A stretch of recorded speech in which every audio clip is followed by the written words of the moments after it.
People are awfully forgiving, or they just don't understand, what's been done to them. We are at an epochal shift. We're at a point where the West could tip into complacent and quite well off redundancy, or we could play a decisive role in the future. What the banks did was reprehensible. That was why there was the outrage at the greed of the bankers when we gave them money that was supposed to help them lend to others, but they decided to use that money to pay themselves bonuses. For what? For record losses? We are governed by corporations today, often by corporations that don't have very much interest in the United States of America.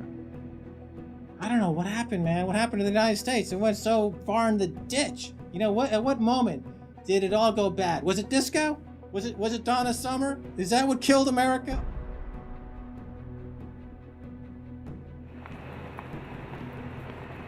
We are entering the age of consequence. A rapacious financial system, escalating organized violence, abject poverty for billions, and the looming environmental fallout are all converging at a time when governments, religion, and mainstream economists have stalled. War, conquest, famine, and death. The four horsemen are coming.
This is not a film that sees conspiracies. It's not a film that mongers fear. It's not a film that blames bankers or politicians. It's a film that questions the systems we've created and suggests ways to reform them. Over centuries, systems have been subtly modified, manipulated, and even corrupted, often to serve the interests of the few. We have continually accepted these changes, and because man can adjust to living under virtually any conditions, the trait that's enabled us to survive is the very trait that has suppressed us. Most societies have an elite tries to stay in power, and the ways they stay in power is not merely by controlling the means of production, to be Marxist, i.e. controlling the money, but by controlling the cognitive map, the way we think. And what really matters in that respect is not so much what is actually said in public, but is what is left undebated, unsaid. For centuries, gatekeepers have manipulated our cognitive map. But in 1989, a computer scientist by the name of Tim Berners-Lee implemented the first successful communication between an HTTP client and server. The World Wide Web was born. It has since unleashed a tsunami of instantly accessible, freely available information. Just as Gutenberg's printing press wrestled control of the cognitive map away from an ecclesiastical and royal elite, today the internet is beginning to change governments, finance, and the media. We are at the cusp of change. But to enact it, we must first understand the things that have been left unsaid for so long. To do that, we need context from people who speak the truth in the face of collective delusion, because to understand something is to be liberated from it.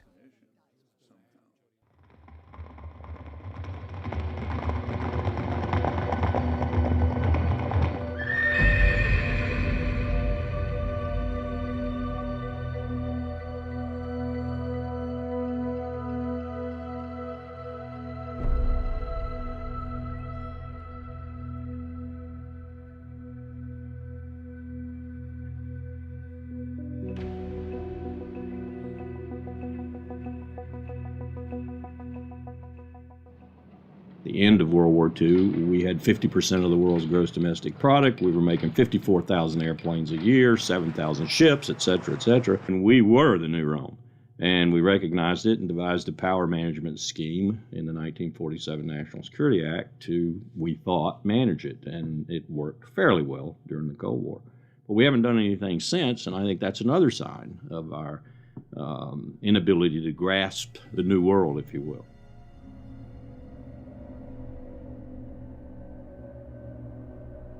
Empires do not begin or end on a certain date, but they do end, and the West has not yet come to terms with its fading supremacy.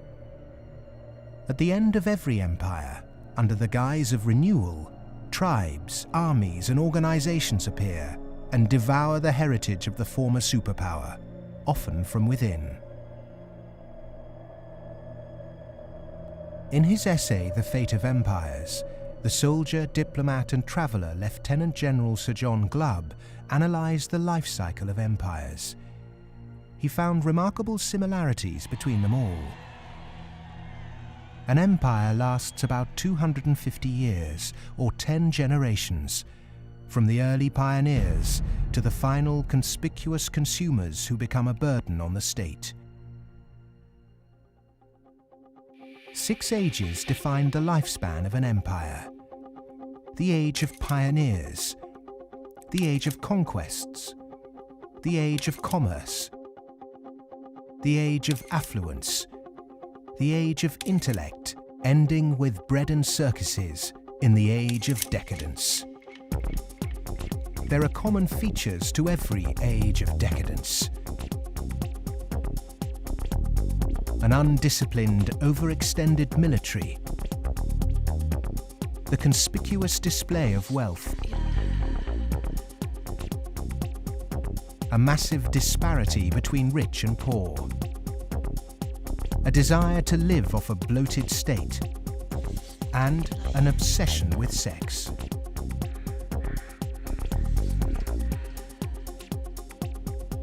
But perhaps the most notorious trait of all is the debasement of the currency. The United States and Great Britain both began on a gold or silver standard, long since abandoned. Rome was no different. So it started on a principle that was very sound, and it was on a silver standard. But as it corrupted further and further and further, the Roman denarius got to the point where it was basically a copper coin, and they learned how to plate, and it was washed in silver, and in circulation the plating came off. And at the end, all the senators that really did at one time represent the people only were interested in representing how much wealth they could steal at the top. Great empire wealth always dazzles, but beneath the surface, the unbridled desire for money, power, and material possessions means that duty and public service are replaced by leaders and citizens who scramble for the spoils. Historically, all the signs of the demise of empire are beginning to develop. Some are more trenchant than others. This current financial and economic crisis, that sort of thing always accompanies the demise of empire. The people of Rome were constantly being distracted by the gladiatorial events, and the politicians knew that they did this. Whenever there was unrest among the people, they had a huge event going on, and they created a new event with lots and lots of gladiators, and every day we're doing that. That is a common trait of declining empires. And so today in the United States, for example, you find a tremendous emphasis on all kinds of television programs that distract people from what's really going on. Sports is a big part of that, as it was in the gladiator times. In essence, we've been lulled into a lethargy, and we've accepted it. Just as our sports stars today earn vast sums, so did Roman charioteers. In the 2nd century, one by the name of Gaius Apuleius Diocles amassed a fortune of 35 million sesterces in prize money, equivalent to several $1 billion today. Strangely, perhaps, there's another profession that is disproportionately hallowed as an empire declines. The Romans, the Ottomans, and the Spanish all made celebrities of their chefs. And this again is typifying the end of an empire, where things were so great, we have this last oomph of momentum that we used to be great, and we felt great, and we don't feel it anymore. So everyone is out searching for it. Well, maybe it's in the best food, or the best clothes, or the best music, or the best movies, or a reality TV show, or another magazine. But you can never get enough of what you don't need. What you need is a strong moral conviction that is pervasive throughout the society, and integrity reigns. There's a vast apathy. There's a vast amoralism, even a political nature to it. That is to say, there are vast numbers of people who don't give a damn. And so there's this natural, I suppose, entropy.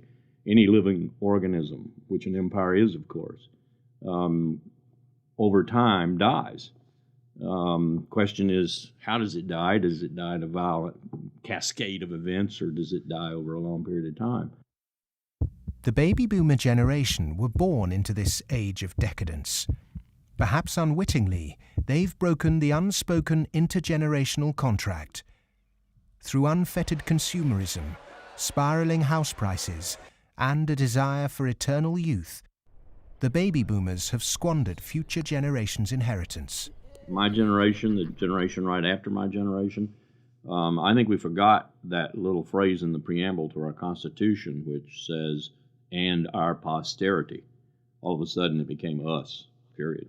The baby boom generation, which I'm a part of, has gone and done the biggest misallocation of capital in the history of mankind. We have had cheap oil, or cheap energy is a better way to phrase it. We've had an abundance of ideas, and we have chosen a system and perpetuated it that is probably one of the worst ways to use the blessings that were bestowed upon us. And we are going to pay a price for that. Human beings are inconsistent and paradoxical. We hope for peace and immortality, but continually invent new ways to destroy each other. We're capable of the kindest, most noble acts and the most horrific atrocities.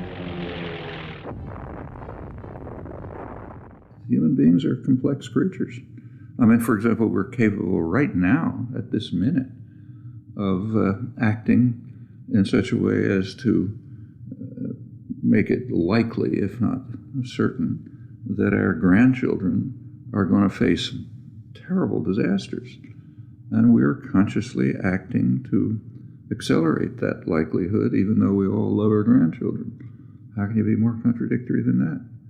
In spite of all the economic activities of last 50, 60, 70 years since the Second World War, and all the industrialization, we have not yet managed to solve the problem of poverty, deprivation, hunger, malnutrition. Millions of people every night go to bed without food, and millions of people are throwing away their food. Waste on the one hand, and poverty and deprivation and hunger on the other hand.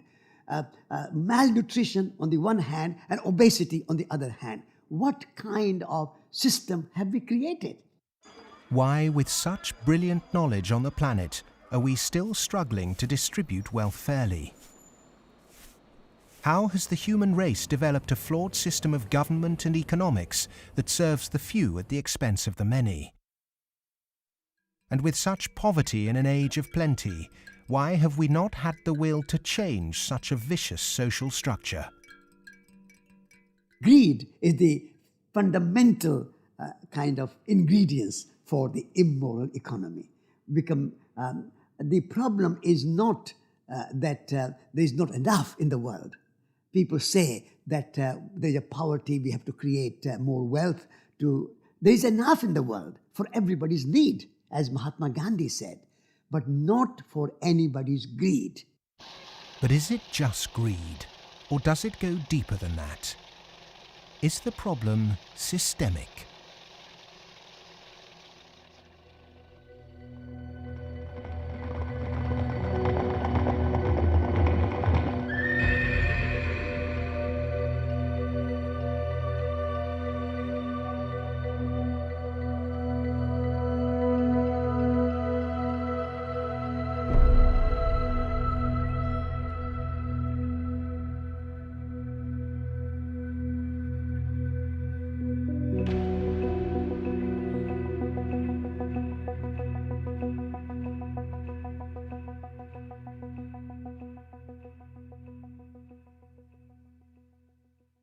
As a civilization, we've obviously had a great run. We've done very well. We had the Industrial Revolution. We survived that. We've built a lot of modern military technology. We've survived that so far. We built a banking system, and we're still struggling with that part of it. But we've had a good run. It's kind of like when I was working on Wall Street for 7 years. I had the experience some people would have. Let's say working at a meat processing plant, they become vegetarian. You work on Wall Street and you see how these banks like Goldman, J.P. Morgan, these other banks make money. When you see money, it kind of makes you sick. Well, I think if the people knew what the banking system is up to, as Henry Ford said, there would be a revolution tomorrow morning. The fact is, most people think that what a bank does is lend you money that someone else has put in the bank previously. But what a bank actually does, what a commercial bank does, is to create money from nothing and then lend it to you at interest. If I do that, if I manufacture money in my own home, it's called counterfeiting. If an accountant creates money out of nothing in the company accounts, it's called cooking the books. But if a bank does it, it's perfectly legal. And so long as you allow fraud to be legalized, then all kinds of problems are going to pop up in the economic system, which you can't do anything about. Private banks create money out of nothing and lend it at interest. Now, that sounds absurd. When I teach sophomores, about money and banking and how banks, they never believe it. And so you have to go through it again and again. Yes, banks really do create money. They really do. Here's how it happens. And it's absurd, and they're right to doubt that could possibly be what's really going on. But it is. Now, if the banking lobby is very strong, they're going to say, well, we don't want to change this system. We're making so much money out of it. What we have to do is, A, try and convince the people that it's their fault, that their wage claims are too high, and that's why we're having lots of inflation, or people are speculating on housing, and that's why house prices are going up. What they're not going to say is that this is happening because banks are creating money out of nothing and pumping it into the system, and that's why prices are going up. But how is it that we've ended up with a system in which banks have the power to create money? Since 1971, when President Nixon took the United States off what was left of the gold standard, the world has operated under a system of money known as fiat. The dollar, the pound, the euro are all government fiat currencies. Fiat is a Latin word meaning let it be so. It is the law that this government currency be money. Indeed, without that legal enforcement and the fact that we must pay taxes with this money, that dollar bill or that computer digit that represents a dollar would be pretty much meaningless. Only the government has the power to issue fiat money, but banks can create it through lending. Over the last 40 years, since this system of fiat money became the global norm, the supply of money has grown exponentially.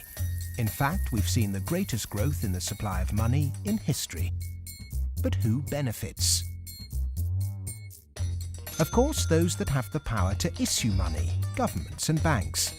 Then, those companies and individuals that get this money early. They can spend it before the prices of the things they want to buy have risen to reflect the new money in circulation. In other words, they get services, products or assets cheap. but prices soon rise. So holders of assets such as houses or shares will then see gains without there necessarily being any improvements to the company or house in question. Often this can lead to speculative bubbles.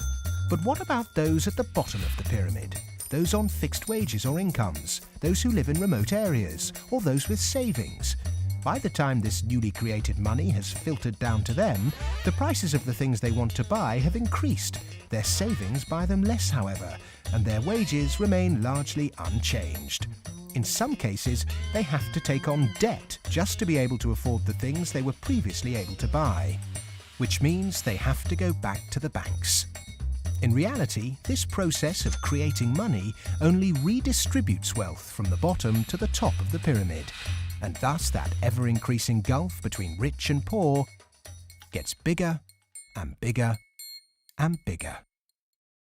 Well, when you get off the gold standard and you go into a fiat money currency, combined with a fractional reserve banking system, you end up compounding debt faster than you can ever possibly produce to support that debt.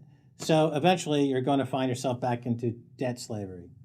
And that's what's happened in the U.S.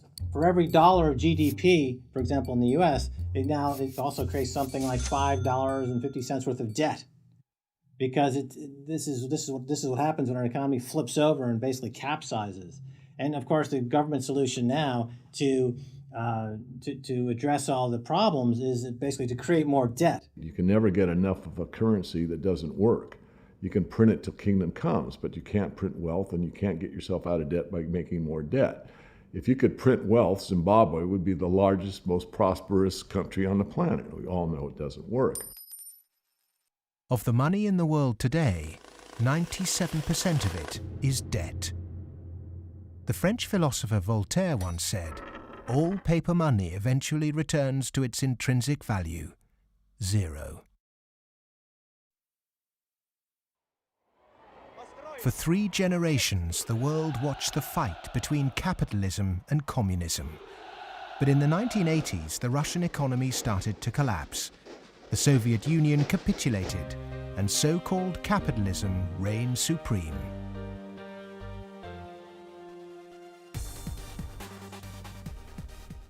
Before 1989, we had a battle between communism and the market. And in that battle, there was a sense of, let's not expose the flaws in the market economy. This is too important of a battle that you don't criticize our team while we're fighting their team. And their team, associated with authoritarianism, with a failure to deliver well-being to their society, it was very clear that if you had to choose between these two, which was better? Communism failed first for various reasons. I think it was inefficient, human rights, lack of respect, so forth. So capitalist West has been continuing in a triumphalist mode, thinking, our adversary has failed. That means we're doing everything right. Both systems are trying to do something which is fundamentally impossible, grow forever. And they're both going to fail. One failed first. Capitalism's going to fail later, or it's failing now. America right now is in a very interesting position because in the past 200-300 years of its history, it's a culture and country which has almost always existed on the assumption that resources could be expanded. If there was a problem, you always try to deal with it by expanding the pie. Go west, young man. Make the pie bigger so that everyone's got a bigger piece. Now it's facing a world where possibly resources are beginning to be more constrained and where it's going to have to divide up that pie and inflict pain on people. And that's something which it is not well prepared for. How has the country moved so far from the intentions of its founding fathers? How has the American dream become so distorted? Over the last 30 or 40 years, capitalism has taken this extreme form. And a lot of it goes back to the economist Milton Friedman from the Chicago School and Ronald Reagan and Margaret Thatcher and others buying into these policies that really encourage people to take on huge amounts of debt, encourage privatization, smaller government supposedly, although bigger military, so actually the government spending goes up. Deregulation, getting rid of rules that govern the people who run our institutions, especially our corporations. It's as though we suddenly are supposed to believe that the human beings who sit at the top of corporations don't need to be regulated. They're some sort of gods. Milton Friedman, his protégés the Chicago Boys, and the neoclassical ideology beat the classical approach to economics and became the framework for what we today call capitalism. There are two main competing economic approaches which determine how we humans manage the world and distribute wealth. These are the classical and neoclassical schools. The classical school favours less government interference, more personal autonomy, and recognises that humans cannot function without natural resources. The neoclassical school, which has a more dismissive view of natural resources, thinks government should rule the economy, solve social problems, and leave the free market to look after the distribution of wealth. The neoclassical school emerged around 100 years ago due to vested interests' desire to protect their assets. This meant that neoclassical mathematical models and assumptions were divorced from reality. They're based on what ought to be, instead of the classical models which are based on what actually is. It's these neoclassical models, which favour large corporations, that have been used to legitimise the financialisation of the global economy. Championed by Ronald Reagan and Margaret Thatcher, neoclassical economics still dominates policy making today. The Reagan Revolution, as we call it in the United States, obviously the Reagan-Thatcher Revolution, if you think about it more globally, was a big change in power structure and a big transfer of opportunity and wealth. Now, it's not that the poor gave it to the rich. It was a transfer within the well-to-do. So the financial sector, in particular, in the United States, for example, but also in the UK and some other places, became vastly more profitable. And wages in that sector went up a lot. I mean, we focus on bonuses, but it's also base salaries went up a lot, overall compensation. So there's a transfer from the non-financial part of the economy to the financial part of the economy that actually is unprecedented as far as we can see in any of the available data to us. And I'm talking about all of recorded human history. In 1932, in the aftermath of America's great stock market crash, a piece of legislation was passed to protect society. The Glass-Steagall Act was introduced to separate ordinary high street banking from investment banking. 67 years later, in 1999, under the influence of Treasury Secretary Larry Summers and his predecessor Robert Rubin, President Bill Clinton repealed the Glass-Steagall Act. Once again, banks could take ordinary depositors' money and speculate with it on virtually anything they liked. Wall Street has become a very particular type of casino. And it's unfortunately not the kind of casino they have in Las Vegas, which is, perfectly legitimate form of entertainment. It is a casino that has massive negative repercussions on the rest of society. So it's not just losing your money on a few wild nights. It's about the way in which those organizations lose their money, impacting the whole of society, leading to a massive loss of jobs. This unfettered gambling pushed the entire global financial system to near collapse. With balances and debt obligations larger than the GDP of entire countries, the banks had become too big to fail. The West was unprepared, and bankers met their reeling and disorientated governments. You have to bail us out. We need money. If you don't give us the money, the whole thing goes down. And what are you going to do with millions and tens of millions of people who have lost everything in their bank account? You will have a revolution on your hands. So fork over the money. Borrow the money, create it out of nothing, and give it back to us, and so that we can face our problems and not go under, or otherwise. And this is what Mr. Hank Paulson did in the U.S. Congress. He went there one day and he told them, well, look, we need $700 billion, and we need it now, or else. Is this system we call capitalism really capitalism? In a capitalist system, government is supposed to be small. But today the state is more bloated and invasive than it's ever been. Individuals and companies are supposed to operate in a free market. Good enterprise is rewarded with profit, and flawed enterprise with failure. But during the 2008 banking crisis, the people saw the Western economic system divided in a way they were told could never happen. Socialism for the rich, capitalism for the poor. And in America, for example, the banks that got in trouble got bailed out by the government. That's socialism. And people are arguing against socialism in America, and yet it's probably the most socialist country in the world right now. We have a system which isn't even a proper capitalist system. Rich people make mistakes, they don't get punished. Poor people make mistakes, they get punished. Yeah? Or even worse, they don't make any mistake and they are forced to pay for the mistakes of the rich. When the taxpayer is footing the bill for the misplaced speculation of bankers, then suddenly, instead of the economy serving the human being is now in perpetual service to amoral financial organizations.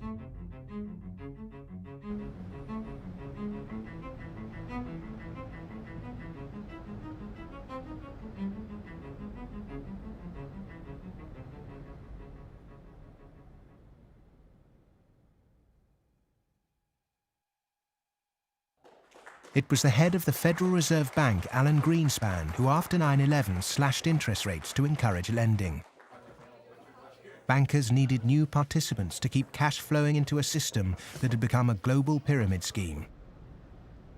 All this newly created money entered the housing market and created unprecedented inflation. House prices rose and rose. New mothers were forced back into the workplace to service huge home loans, and the Anglo-American dream became all about land speculation. The housing market in the West isn't about ownership. The housing market in the West, because it's the only way ordinary people can get ahead, and ordinary people can't get ahead but by wages. What we've created is a mass bubble economics around housing. As that sucks in a huge amount of capital, takes capital for genuine innovations in the economy, and puts it into a speculative use that has no genuine productive outcome. It's interesting, if you talk to people in Germany, for example, they don't see a connection between owning a piece of property and being inclined towards being democratic. There's lots of people who rent their housing there, and they're perfectly comfortable with that arrangement. But it is true that in somewhat different contexts, both Mr. Reagan and Mrs. Thatcher pushed for more people to own housing. And actually, this is part of the problem, because if you push people to buy housing before they're ready, and if you push very dubious loans on them, and they don't understand what they get themselves into, you can have huge adverse repercussions, exactly what led to, in part, the subprime housing crisis in the United States. That's not anything to do with democracy, that's just a bad economic idea. The breakthrough that occurred around the year 2000 in the United States was when bankers found out that the poor are honest. And they realized that if you're poor, if you're not rich, you have a different set of values. And you think that a debt is a debt, and it's something that has to be paid. And that people will try to pay the debts that they're stuck with, even if the debts are not valid, even if the debts are much more than they expected, even if they really can't pay the debts. The lending and banking institutions, when they drew up contracts with interest rates, with flexible interest rates, I think they knew in the beginning that these problems were going to come back later on, where folks weren't going to be able to afford the mortgages as the interest rates increased. It put a lot of people in situations where they were taking food out of refrigerators, taking kids out of higher education. They're not able to afford college anymore. And it is making a really, really bad situation worse. The banks engaged in what was a criminal conspiracy to charge more to the blacks and Hispanics. The banks got together, backed the Bush administration to block the state prosecutions of racial lending in order to exploit and charge more to the minorities. These are loans which were made by one of the major lenders in the city and in this country, Wells Fargo, in which Wells Fargo targeted minority communities in the city, put borrowers into loans that they could not afford, put borrowers into loans that were of the subprime variety, therefore more expensive and less advantageous to the borrowers. Hiding predatory lending practices in the small print of complex financial products was only ever going to enrich one set of interests. Many of the communities in which African Americans live in the city were establishing momentum. There was development activity that was occurring. We were seeing signs of vitality in many of these communities, and the results of the Wells Fargo foreclosures and the subprime lending practices of that lender and others has significantly impaired that progress and brought it to a halt. They're not worrying about, they don't come in the heart of it. Like, you in the heart of it, so you see. They don't really see the struggle if they don't come in the heart of it. They see the outside of it. That's like looking at the cover of a book and seeing the outside of a book, but if you don't go inside the book, then you'll never know what the book about. So they're not worrying about nobody else but themselves. And I think it's wrong, because if they come in the heart of it and they see it, they'll be willing to help. What happened in Baltimore is just one example of what is happening all around the world. One way to frame this injustice is by branding it a race issue. But when we look really closely, we can see that there is something at play here that transcends race: profit. Not an accident, for instance, that we had the deregulation in our financial industry that was such a disaster. The lobbyists of the finance industry amount to 5 per congressperson. In other words, they pay 5 people for every congressman to explain to them, persuade them, that they should pass legislation that is favorable to the financial industry. The poor people who are devastated don't have the money. They couldn't hire 5 per congressman. So the way our democracy works, it's an unlevel playing field. The financial sector has acquired enormous power, partly through political contributions, so buying favors, but mostly through ideological control, convincing people that finance is good, more finance is better, and unregulated finance without limit is best. And that is really the cornerstone of this, what we call in the United States, the Wall Street-Washington corridor. I mean, if people need any proof as to who's controlling Washington, when the bailout came after Lehman Brothers collapsed, 80% of the population was against the bailout. Notwithstanding that, Congress passed the bailout, just showing, in my view anyway, that it's really under the control of banking interests. It's not a reflection of good democracy when a company, a group of companies, an industry, says our interests are more important than the national interest. How can that happen? Very easy.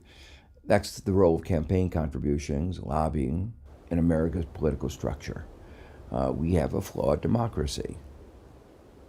This is an advanced oligarchy in the sense that its main mechanism of control, if you like, is through convincing people that you really need, for example, the 6 biggest banks in the United States in the particular form they exist today, with the very light level of regulation. And if you don't have them, if you try to change that, all kinds of awful things will happen.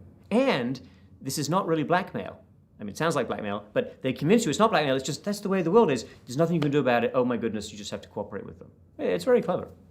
The Fed is essentially the lobbyist for the commercial banking system. When you say you want to turn regulation over to the Fed, you're saying the financial sector and Wall Street should be self-regulated. And the Wall Street has veto power over whoever is going to be the head of the Federal Reserve. As long as you give veto power over the regulators to Wall Street, as long as you pick the bank regulators from the banking industry itself, you can forget any thought of calling it regulation.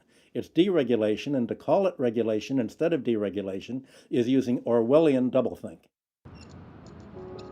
Democracy is government by the people. Plutocracy is government by the rich. In a typical plutocratic state, economic inequality is high, social mobility low, and because of continuous exploitation of the masses, workers find it nearly impossible to climb out of poverty. The equal voting rights movement in the early 20th century abolished a system where rich people had more votes than poor people. But today, lobbying has put pay to that and reduced the American political system to a mere clearinghouse for the concerns of the rich.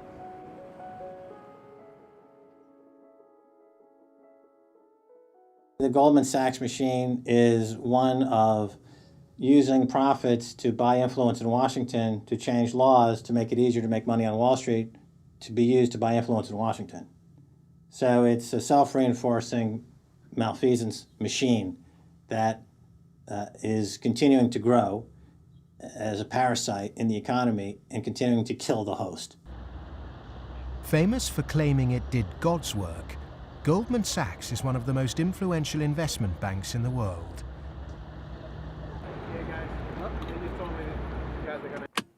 Its alumni often occupy positions of great influence in governments and central banks. In September 2008, barely a month before the stock market crash, Goldman, supposedly a pillar of the free market, changed its banking status from investment to commercial. This meant it was now eligible for state protection. Socialism for the rich, right there. Goldman Sachs are extremely efficient at what they do. Their task is to make money. They make bank robbers like Willie Sutton look like modest amateurs. They're huge bank robbers, but it's legal. The system is set up so that they can do it. In the recent years, they've been selling securities put together from mortgages that they knew were worthless. So they're selling these things to unwitting consumers, making a ton of money on it. Meanwhile, they're betting that they're going to fail because they know that what they're peddling is rotten. So they placed bets with it's called credit default swaps and other things with a huge insurance company, AIG, and that was insuring Goldman Sachs against the failure of the stuff they're peddling.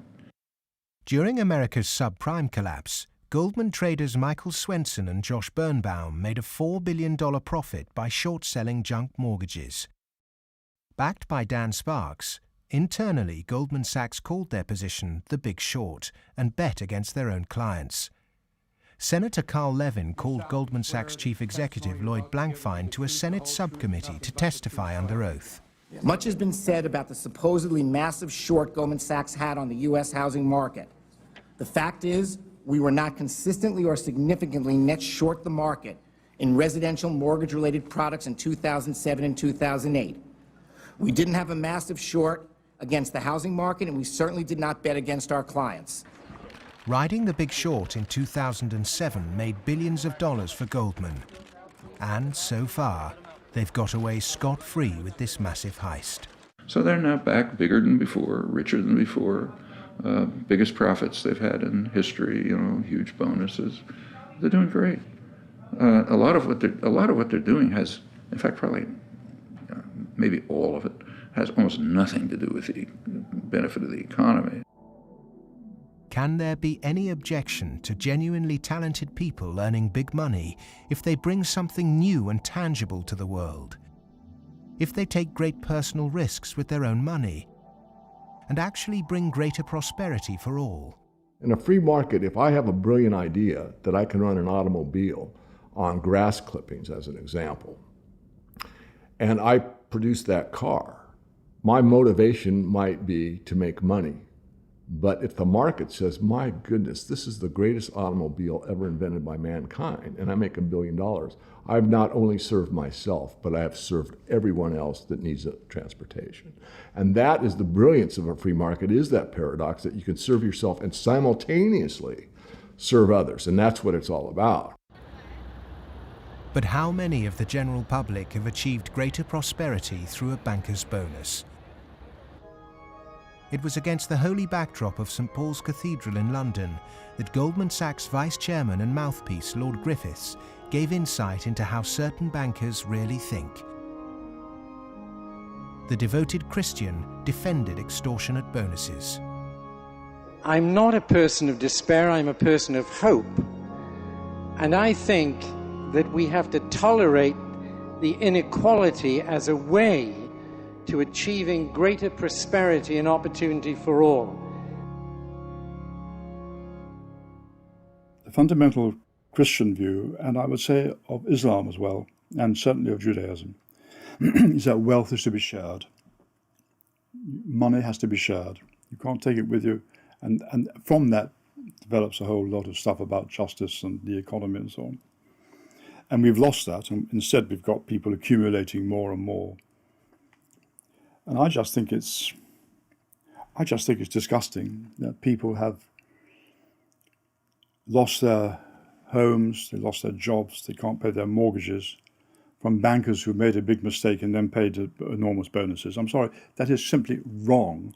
And I can't understand why we are not more vociferous about that. When rich people tell you that they specifically have to be rich through these egregious rip-off mechanisms, that's just self-serving propaganda, and it should be disregarded. It is true that when you organize human society, some people get ahead and some people struggle. That's a natural mechanism. But saying, oh, we've got to have inequality, therefore Goldman Sachs must be organized along the following lines, that's a complete non sequitur. At what juncture, at what point does morality enter into the economic calculus? In a way, many people think that Adam Smith gave us a free pass, a way not to think about morality. Because what Adam Smith said was that individuals in the pursuit of their self-interest are led as if by an invisible hand to the general well-being of society. Now let me make it clear, Adam Smith didn't really say that. That is to say, Adam Smith was very much aware that businesses, when they got together, conspired against the public interest, raised prices. He was aware of monopoly. He was aware of the importance of education that the private sector couldn't provide. So he himself was aware of all the limitations, but his latter-day descendants have forgotten all those caveats. Adam Smith was the godfather of classical economics, but since its publication, his work has been used as a political football, financiers twisting his words to suit them. Lord Griffiths advocates ruthless individualism to push this idea that if bankers get rich, then we get rich too, through a process known as trickle-down economics, or horse and sparrow theory.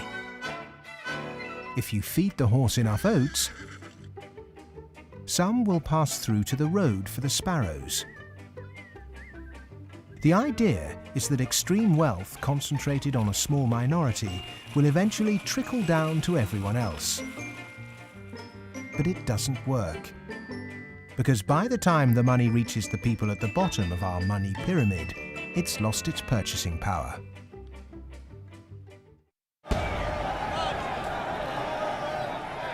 But the public are now confused as to why our political leaders have allowed this to happen, and quite naturally now ask why. Because our political processes are badly flawed. They're badly flawed because of the dependence on lobbyists, on campaign contributions. So that's why, my view, and a view I think of a lot of people, is that we have to restructure our political processes to give more voice to the ordinary citizen and less voice to the interest group, to the moneyed groups, to those who have taken such a large role in shaping our tax code, our regulatory regulations, and so forth.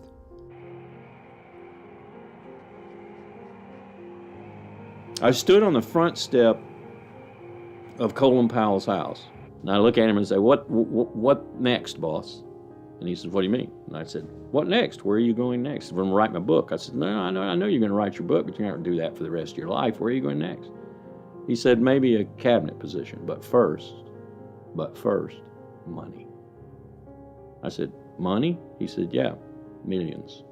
That's the only way you can be a cabinet officer in the American government. Oh, wow. The Democrats and the Republicans are beholden to corporate interests. And until they become unbeholden to those corporate interests, we will never have a well-governed republic.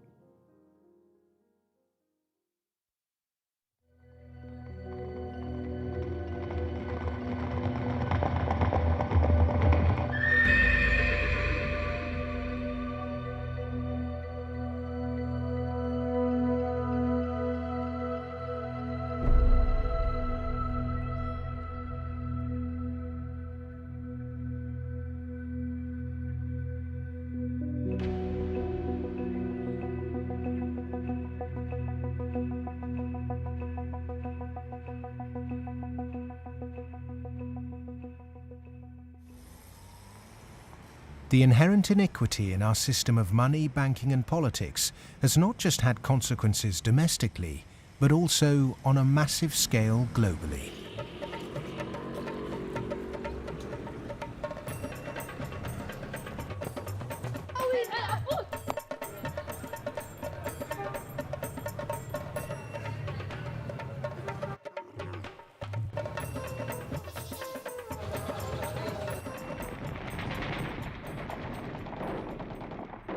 Western leaders have presented their military campaign in Iraq, Afghanistan and Pakistan as a moral obligation. But are there other reasons for it? The first financial beneficiary of America's foreign policy is the military. In particular, those who supply it with arms and equipment. The military has won wars, but how successful has it been in its bigger aim to eradicate terrorism?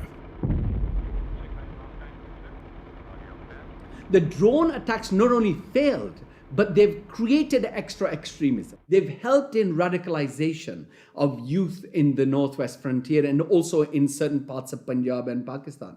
And because time after time, and sometimes, there's a feeling that America does this deliberately to destabilize Pakistan. I'm not so sure about that, but I certainly think those people who actually support this policy, every time you kill 10, the so-called terrorists, you create 500 more because they see the drone attacks as an attack on a sovereign state of Pakistan. If they really wanted to flush them out, there was no need for a huge military operation in Swat, causing the entire district to become internally displaced persons. The population of Swat is 1.8 million. There are 2.3 million refugees in the country. The whole district has been emptied. This wouldn't have been necessary if they had carried out a surgical commando operation to get the militant leaders. But they allowed them to escape, all of them. After the military, the next financial beneficiary are those who win the contracts to conduct the rebuilding process. In the West, people might even feel optimistic when they hear that the US is pumping tens of billions of newly created dollars into developing nations to build infrastructure. But often this too doesn't seem to achieve the publicized goals. Is there another reason we give these countries aid? We economic hitmen have created the world's first truly global empire, and we've done it primarily without the military. We work many different ways, but perhaps the most common is that we'll take a third world country that has resources our corporations covet, like oil, and then arrange a huge loan to that country from the World Bank or one of its sister organizations. However, the money never actually goes to the country. Instead, it goes to our own corporations to build infrastructure projects in that country, power plants, highways, industrial parks, things that benefit a few wealthy families in that country as well as our corporations, but don't help the majority of the people at all. They're too poor to buy electricity or drive cars on the highways. They don't have the skills to get jobs in industrial parks, but they're left holding a huge debt. Infrastructure which has used heavy loans from the World Bank and IMF and made from grants from Western countries, they've all gone into benefiting the elite and the feudal classes. They have not benefited the people.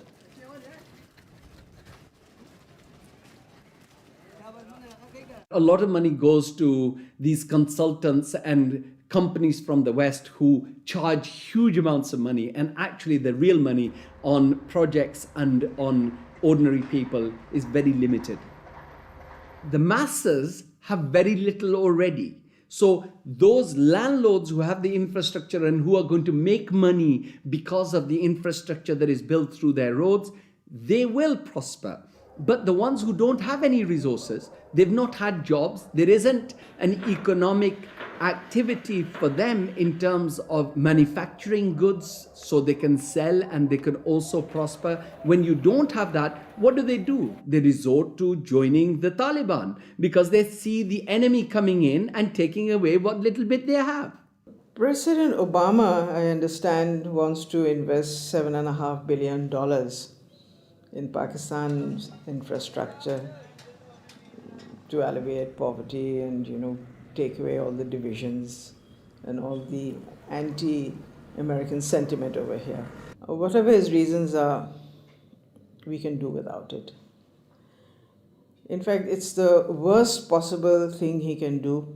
This kind of help is actually going to be a hindrance. It's just going to make matters worse. It will bring this contrived war and terror into our rural areas. How much of US foreign policy is genuinely altruistic?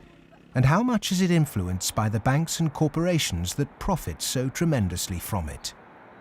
America's evangelism of democracy is riddled with contradictions, not least of which this idea of promoting democracy at the point of a gun, or opposing regimes which are democratic but not in the way that America wants.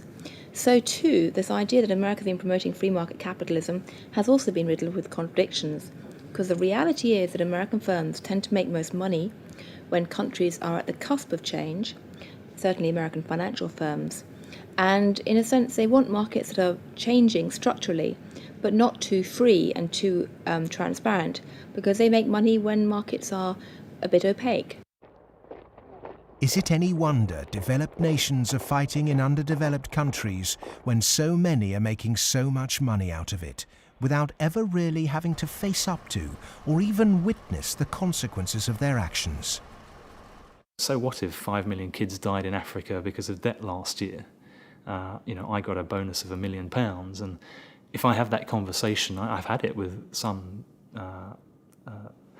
bankers who've been in the business a long time, and they listen politely, very polite, very charming, and at the end they say, "Well, Tariq, it's lovely meeting you again," and they go back to the office and do another loan deal for Tanzania or something.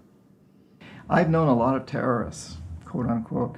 I've met them, I've interviewed them for books, I've known them since I was an economic hip, and I've never met one who wanted to be a terrorist. They all want to be with their families back on the farm. They're driven to terrorism because they've lost the farm. It's been inundated with water from a hydroelectric project or with oil from oil derricks. Their farm's been destroyed. They can't make a living for their kids. Or in the case of the Somali pirates, their fishing waters have been destroyed. And that's why they've turned to this. It isn't because they want to be pirates or terrorists. Now, there may be a few crazy people. There are a few crazy people with their nuts loose. There'll always be serial killers. There'll always be crazy people. Maybe Osama bin Laden's one of them. But they do not get a following unless there's a terrible injustice going on. And people are starving and they're deprived. And then they will follow these crazy people because they seem to offer an alternative. If we want to do away with terrorism, if we want to have what we in the United States call homeland security, we've got to recognize that the whole planet is our homeland. What does the word terrorist actually mean? Many terrorists would sooner describe themselves as freedom fighters. Could it be that the charge of terrorism could just as easily be made against Western corporations, speculators, and policymakers? When we talk about terrorism, it means what they do to us, not what we do to them. And what they do to us can be pretty ugly, although it's not even a fraction of what we do to them. I mean, take, say, 9/11. That was a pretty serious act of terrorism, maybe the worst single act of terrorism in history. But it could have been worse. I mean, suppose, for example, that Al-Qaeda had bombed Washington, bombed the White House. It killed the president, installed a harsh military dictatorship, brought in a bunch of economists who drove the economy into its worst disaster in history. Well, that would have been worse than 9/11. And I'm not making it up. It happened. What's called the first 9/11 in South America, namely in Chile. On the 11th of September 1973, the democratically elected Chilean president Salvador Allende was overthrown in a coup. A dictatorship under Augusto Pinochet was established that ruled Chile until 1990. There was the systematic suppression of all political dissidents. Thousands were imprisoned and murdered. Who was involved in that first 9/11? It's not hard to find them. Right in Washington and London and so on. But that's off the agenda. That doesn't count. There's a principle of ideology that we must never look at our own crimes. We should, on the other hand, exult in the crimes of others and in our own nobility in opposing them. The root causes of so-called terrorism will not be solved by increasing economic inequality. If governments really are serious about combating terrorism, then they must start with real structural reform back home. As long as banking empires chase infrastructure and debt deals in pursuit of profit, the West will continue to export injustice through finance. Millions more will be displaced, terrorism will thrive, and neo-colonialism will continue to end more and more lives around the world.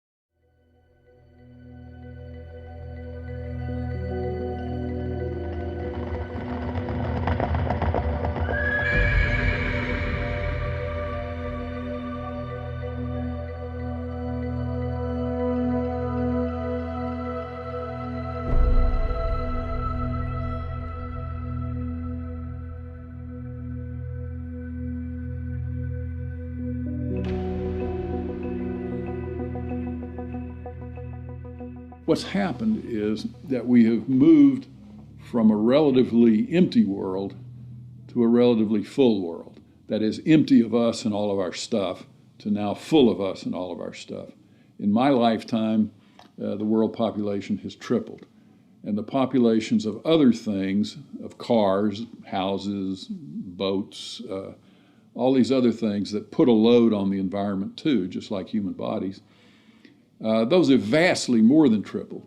So the world is very, very full of what we might call man-made capital. And it's becoming more and more empty of what used to be there, what we might call natural capital. We are the first generation, we in the rich developed world are the first generation to have got to the end of the real benefits of economic growth. For hundreds of years, the best way of raising the real quality of human life has been to raise material living standards. And that's what's driven the huge rises in life expectancy and increases in happiness and other measures of well-being. But all those have now come detached from economic growth. And although life expectancy continues to rise in the rich world, it's no longer related to the amount of economic growth a country has at all. And the same is true of measures of happiness and measures of well-being. The paradox is the more we grow, the more poverty we create. Our self-interested economic system seems to be continually missing a trick. So as we keep plundering the Earth's natural capital, is it time to rethink our Western definition of progress? When I look at the world, I look at it much the way Royal Dutch Shell looks at it. They have one of the best strategic entities in the world, private or public. And Royal Dutch Shell has posited two scenarios. One is called Blueprint and is obviously a planned corporate structure where world leaders get together and they think about things like energy transformation, planetary warming, and dwindling fossil fuels and so forth. The other is called Scramble. And Scramble is pretty much what it sounds like too. It's a mess. Interestingly enough, in 2075, the ending year for these scenarios, as I recall, we get to about the same place. It's just that Blueprint leaves a lot less blood on the floor. Scramble leaves a lot of blood on the floor as people fight for these resources and so forth. The reason oil companies are drilling miles under the sea is that the world's easily accessible oil has already been found and largely consumed. Not only are oil supplies dwindling, major new metals discoveries are becoming increasingly rare. 40% of the world's agricultural land is seriously degraded, and ever more volatile yields continue to be unevenly distributed. It may be that the looming environmental threat is not global warming, but the exhaustion of the world's resources.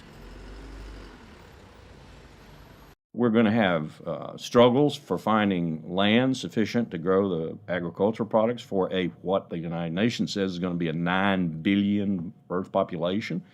We're going to struggle over non-renewable fossil fuels as they run out. I think Shell posits about 2075 they'll be gone. And we're going to struggle over things like water and other precious resources that are necessary to our life and to our economy. And this could be, as Shell says, a blueprint affair with world leaders working together to share and share alike. Or it could be a real mess, and Shell, incidentally, bets on the mess.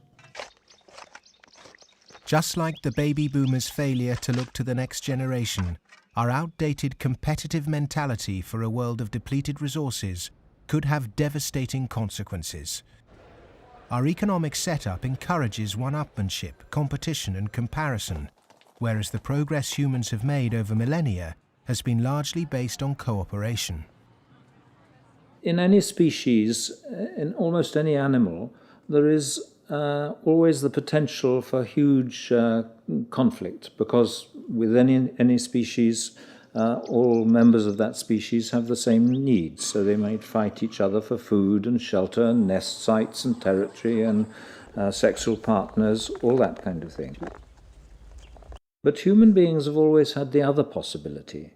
We have the possibility to be the best source of support and love and assistance and cooperation, much more so than any other animal. And so other people can be the best or the worst. You can be my worst rival or my best source of support. In a progressive society, to meet our common economic, social and cultural needs, we must move from globalization to localization. The benefits of a communal sense of fellowship, responsibility and purpose in a life driven by production, not consumption, would lead to happiness and satisfaction. Indeed, we must ask, have our modern consumerist lifestyles made us happy?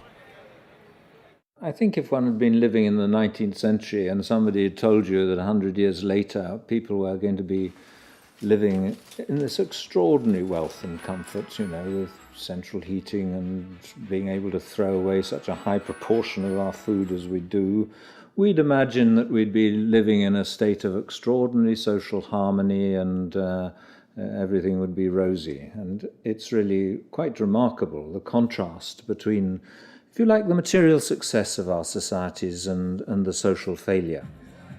The growth economy demands that we make consumption a way of life. He who dies with the most toys became the ambition, and retail replaced spiritual satisfaction. Unsurprisingly, sales of antidepressants skyrocketed.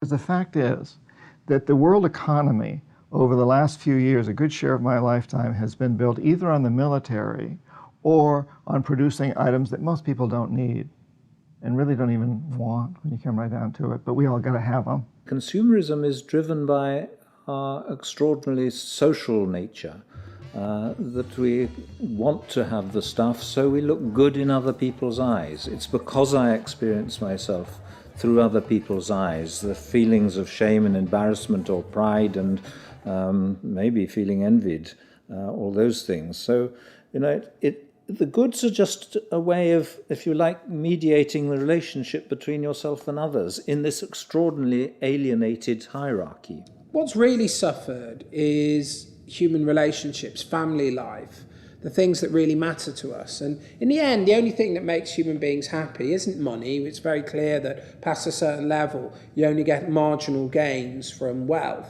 What really makes us happy is other people. It's our relationship with other people that's really been damaged by the last 30 years. We trust them less, we have less interaction with them, we bond less than ever before, we marry less and marriage is under more threat than ever before. And all the associations that represent sort of permanent, unconditioned human affection are being eroded or damaged. And that's the real legacy of the last 30 years. And in some sense, we've got to recover and rehumanize our lives. Otherwise, not only will they be nasty, brutish and short, but they'll be lonely. The West is coming to the realization that its human project is failing. The West was so convinced that if you push people to achieve as individuals, the accumulated achievement of individuals would make for a successful society. And what the West is now beginning to realize is that the individual achievement without incorporating the vulnerable community is a myth. The idea was make your own life, be individually aspiring, and then you'll be individually achieving, and then you'll be individually prosperous, and then you'll be individually happy. You end up doing that in a glass jar. And the glass jar has a limited height, and it's encapsulating, and in the end, you die of lack of oxygen.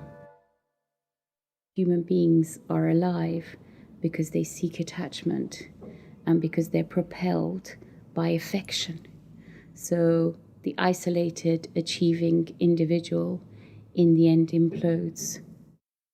In order to find a purpose in life, it has to be outside yourself.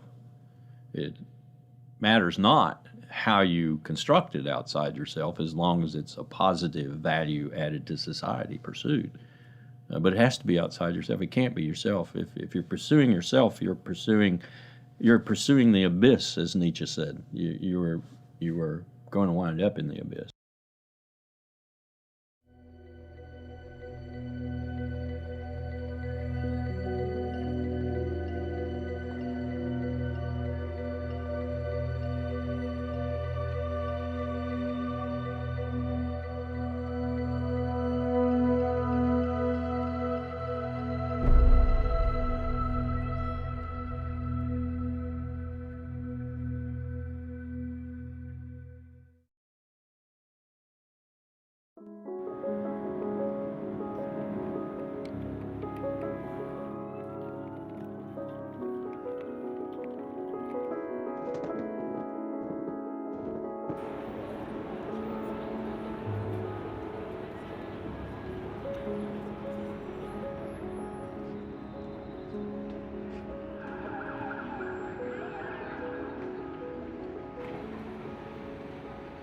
One of the most powerful cultural frameworks that shapes the way we think today in the West is the Hollywood film construction.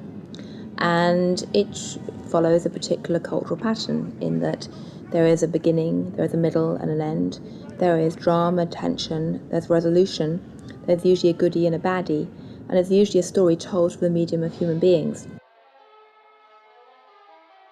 This Hollywoodization of the way that people communicate and the way they tell stories about themselves and view their recent history has very much impacted how we look at the financial crisis, in that people look at the beginning, the middle and the end. They look at the drama around Lehman Brothers and they wanted, say, a resolution, and they wanted baddies, they wanted sacrificial victims as well.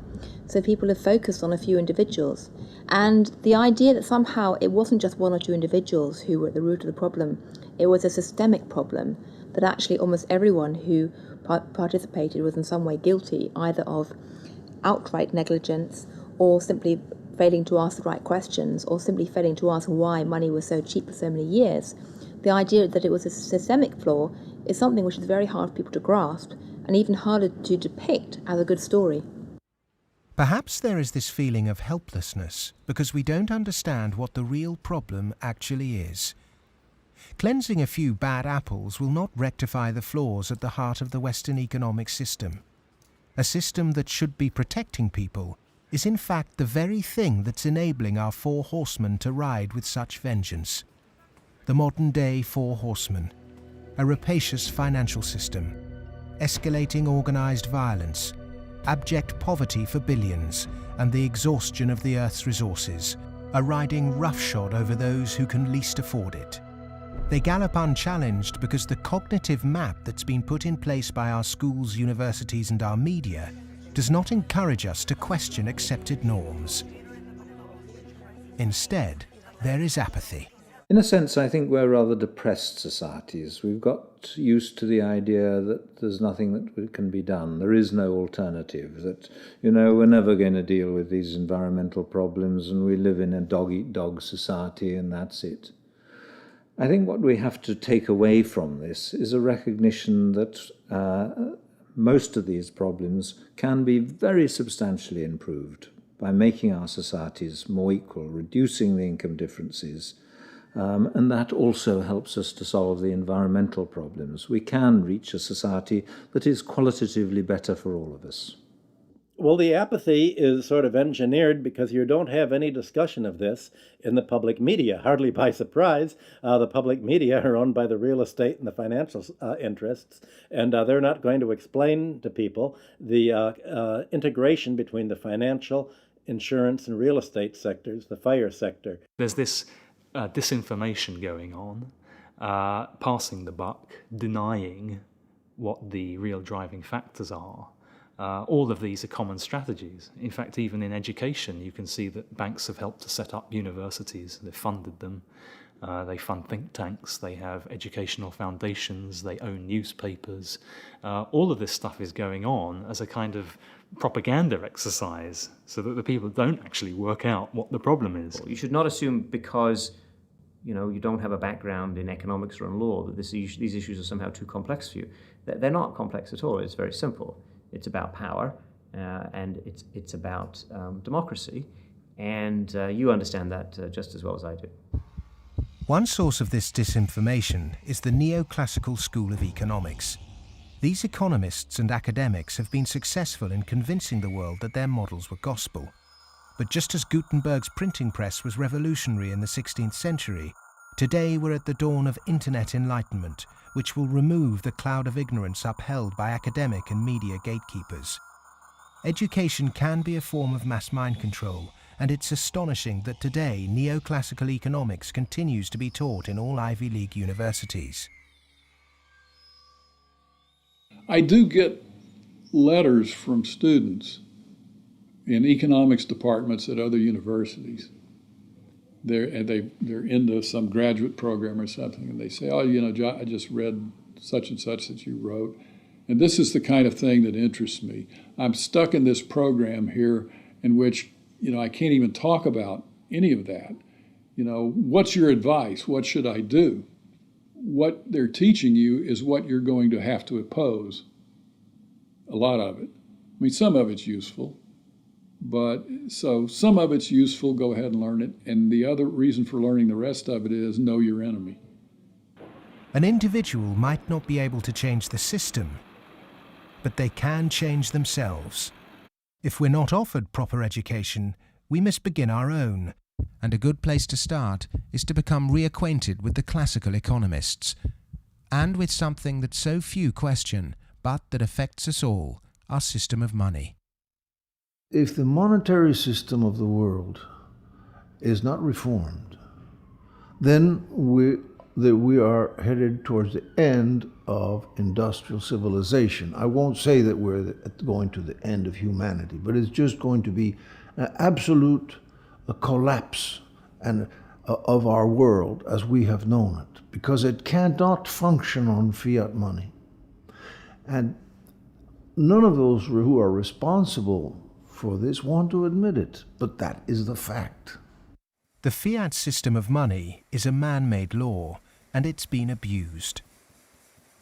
Is there a form of money whose law is not set by man?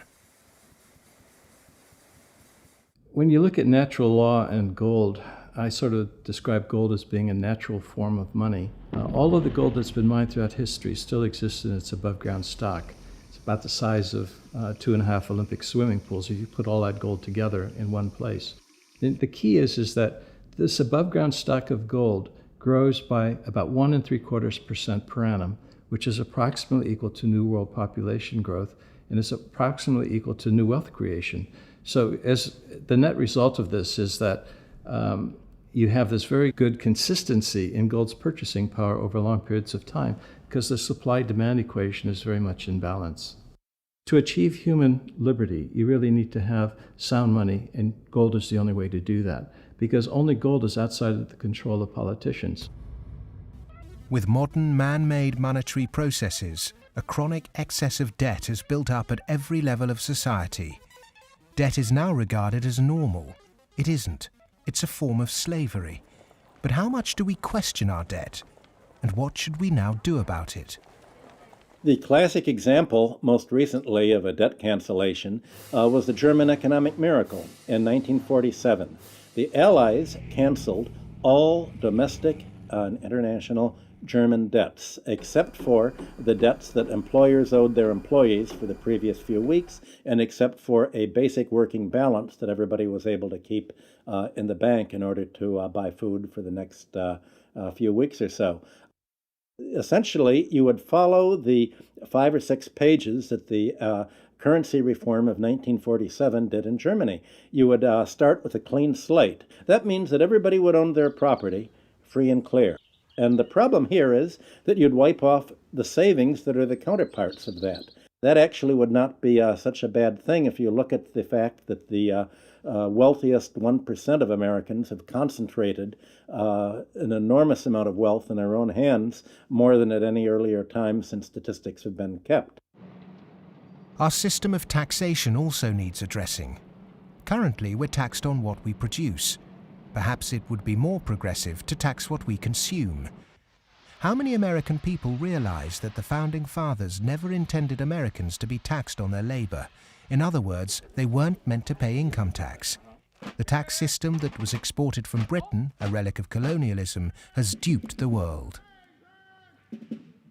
The most important element of a tax system is to do what everybody expected to be done in the 19th century, and that is to base the tax system on land taxation, on the free lunch of land value, and on what John Stuart Mill called the unearned increment, the income that landlords made in their sleep, as he put it.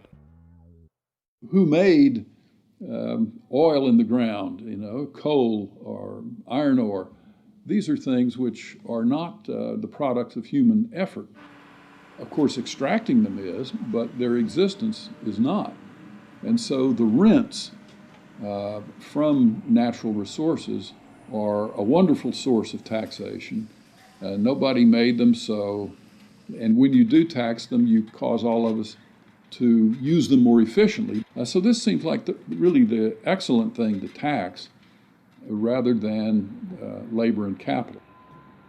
If the governments used this land site value that's supplied by nature, not by human labor, not by personal enterprise, then the government would not have to tax wages in the form of income tax. It wouldn't have to imply sales tax that add to the price of doing business, and it wouldn't have to add the proliferation of business taxes. This tax system, advocated by all the classical economists, would begin to address global poverty, as it would allow citizens in developing countries to keep their resource wealth. In developed countries, it would begin to address our housing and debt crisis and unleash the kind of entrepreneurship needed to refloat our economies. Perhaps we should also resurrect another timeless principle for workers that was promoted during the Industrial Revolution. Well, the idea that people who work in a plant ought to own it is just deeply built into working class culture. So right around here at the early Industrial Revolution in the late 19th century, working people simply took for granted that, yes, of course, the workers should own the mills in which they work. Anything else is an attack on our fundamental rights as free citizens. They also took for granted that wage labor is hardly different from slavery. It's different only because it's temporary, and then you can be free. One of the ways you can be free is by owning your own plants. That was not an exotic view. That was Abraham Lincoln's view. In fact, it was a principle of the Republican Party in the late 19th century. It's taken a lot of effort to drive those ideas out of people's heads, but they're still there, and they are very relevant. It was the Greek philosopher Plato who said the ratio of earnings between highest and lowest paid employee in any organization should be no more than 6-1. In 1923, banker J.P. Morgan declared no more than 20-1 was optimum. Yet today's salary difference between top and bottom earners in global corporations can be higher than 500 or 1,000-1. When you're up in the range of 500-1 inequality, the rich and the poor become almost different species, no longer members of the same community. commonality of interest is lost. And so it's difficult to form community and to have good, friendly relationships across class differences that are that large. When the public do vent their outrage at inappropriate earnings, the common defence is to move the debate to the psychological realm and quote mercurial British economist Herbert Spencer. He coined the phrase survival of the fittest, and his words are now used to justify excess. Competition in business is a good thing, but the playing field must be level. Monopolists have too much because the system they game is rigged. Under the current economic setup, the fitness of the vast majority of the world's population is irrelevant. Those that are made to pay for this crisis are not those that caused it. But those who caused it, for survival, will no doubt try to marginalize this film as socialist or even Marxist. I'm a capitalist. I'm a business person. I believe in the basic principles. That's why I'm completely appalled by seeing these principles destroyed by monarchs, monopolists, who have totally destroyed the system from within on Wall Street. And this is completely unacceptable. I'm a capitalist. I think capitalism can do it. It's not a question of getting rid of capitalism. It's a question of getting rid of this terrible form of capitalism. Capitalism, more broadly understood as market economy, not only has a future, I can't see the future of the world without it. But the question is, what kind of capitalism? What kind of market economy?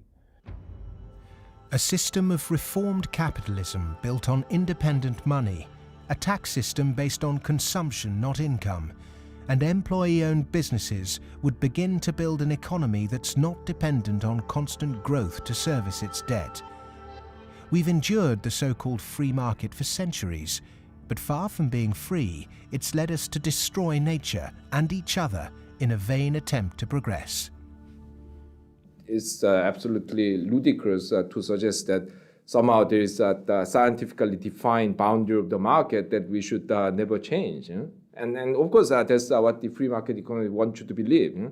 Because once they convince you of that and claim that, on top of that, claim that they have the truth because they are PhDs in economics, then they can tell you whatever they want, and then you'll have to accept it. But that's where we have to take these guys on. Politics is about drawing the boundary of the market. When you think about it, a lot of things have been taken out of the market over the last 2-3 centuries. 2-3 centuries ago, you could buy and sell human beings, child labor. A lot of things that you wouldn't imagine you could buy and sell today. So, over time, we have redrawn this boundary, and there's nothing wrong with redrawing the boundary again. Things that were considered absolutely reasonable in the 1850s, like selling any chemical on a street corner and telling you that it's a pharmaceutical drug that will be good for you, things like that were absolutely commonplace then, are now serious criminal offences. Well, the same thing will be true of active money management in 100 years. The breakdown we saw in the Great Depression and witnessed again at the beginning of the 21st century occurred because in the name of growth, much was taken out of the system by those who contribute very little. Multinational corporates and banks will always want to grow without having to compensate those people who actually do the work to produce the surplus. In the past, every time too much was taken by those who contributed little, people rose up to halt the violent practices enacted by a tangible enemy. Today, the question is, with such a formless enemy pervading every element of our economic and democratic process, can it be done again? Of course it can be done again. Look, it's a cycle. We're not debt peons, but maybe rats running around a little wheel in somebody's big cage somewhere. The finance rises, finance becomes organized. You make a lot of money in banking. It's easy to go out and buy politicians. But the essence of democracy, the essence of American democracy, is this is a repeated confrontation, a repeated showdown. And in the 1830s, Andrew Jackson beat the second bank of the United States. In the early 1900s, Teddy Roosevelt beat J.P. Morgan and John D. Rockefeller. In the 1930s, Franklin Delano Roosevelt, FDR, beat everyone from Wall Street. And now we have to do it again. the one single thing that makes me optimistic rather than cynical, pessimistic, is my students. First, I do not see the desire to go to Wall Street amongst them. I see the opposite. Second, I see a disdain amongst them for people who are motivated. Not just they don't want money, I see a disdain amongst them for people who do just want money. The crises we face today are created by humans. And what is created by humans can be changed by humans. So we are all capable of transforming our world. Revolutions are philosophical. Getting organized and preventing the culprits camouflaging the real problem means it's possible to embark on a bloodless revolution against the violent organizations and barbaric leaders who've trashed the economy. Central banking, rigged capitalism, land speculation, income tax and neoclassical economics have corporatized democracy, stunted progress, perverted the course of human destiny and compromised the future of this planet. If these issues aren't addressed, then the next implosion will be on a scale unimagined. Whatever the propaganda, at the beginning of the 21st century, central banks' unregulated cheap money pumped up land values, which created an unsustainable asset bubble in a world that once again operates a rigged tax system that enriches entrenched privilege. Neoclassical economics have ruined life for the bottom billions, tempted everyone into intergenerational conflict, and created massive suffering that has no limits. Human beings go mad in crowds and come to their senses slowly and individually. History is littered with examples of people who threw themselves off the yoke of oppression to adopt radical change, only to end up with popular new rulers that maintained the status quo. To really understand something is to be liberated from it. Dedicating oneself to a great cause, taking responsibility, and gaining self-knowledge is the essence of being human. A predatory capitalist's truest enemy and humanity's greatest ally is the self-educated individual who has read, understood, delays their gratification, and walks around with their eyes wide open.